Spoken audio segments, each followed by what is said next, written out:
இப்போ நம்ம ஊர்ல இருந்து வரதுக்கு என்ன மாதிரி டிராவலிங் ஹவர்ஸ் எடுத்துக்கிட்டீங்க, என்ன மாதிரி ஃபேர் ப்ரொவைட் பண்ணீங்க அப்படின்னு சொன்னீங்கன்னா, ஏன்னா இந்த டிராவலிங் ஹவர்ஸோட பேமெண்ட் வந்து ரொம்ப ரொம்ப இம்பார்ட்டண்டா எங்களுடைய பேரண்ட்ஸ் பார்ப்பாங்க.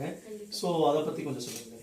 நான் வந்து கோயம்புத்தூர்ல இருந்து ஸ்டார்ட் பண்ணேன். ஸோ சிபிஇ டு டெல்லி வந்து 5000 ஃபேர் கட்டினேன். ஏற்கனவே நான் அட்வான்ஸ்டா புக் பண்ணியிருந்தனால மேபி டிலே எப்போ அர்ஜென்ட்டா வேணும் அப்படிங்கிறப்போ ஒரு 8000 9000 வரை ஃபேர் போகலாம். அதே மாதிரி டெல்லி டு டாஷ்கெண்ட் வந்து 15,000க்கு நான் வந்தேன். இதே நம்ம டிலேவா இது பண்ணோம் அப்படின்னா ஒரு 20 வரைக்கும் ஆகும்.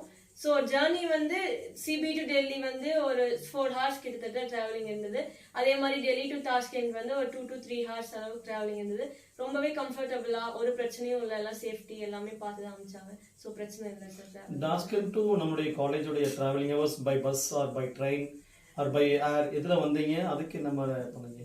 டாஷ்கெண்ட்ல இருந்து ஃபெர்கானா சிட்டி இப்போ நம்ம இருக்கிறது, அங்க வந்து ஃபிளைட்ஸ் அவைலபிளா இருக்கு. ஸோ அங்க இருந்து இங்க வந்து ஃபேர் கம்மி தான், ஒரு 2000 3000 வரைக்கும் வரும். டிராவலிங்கா ரொம்ப மினிமம் 1 hour அவ்வளவுதான் சார். ரொம்ப பக்கமா தான் இருக்கு.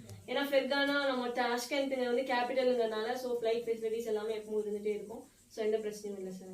Okay, thank you. நீ சொல்லுங்க.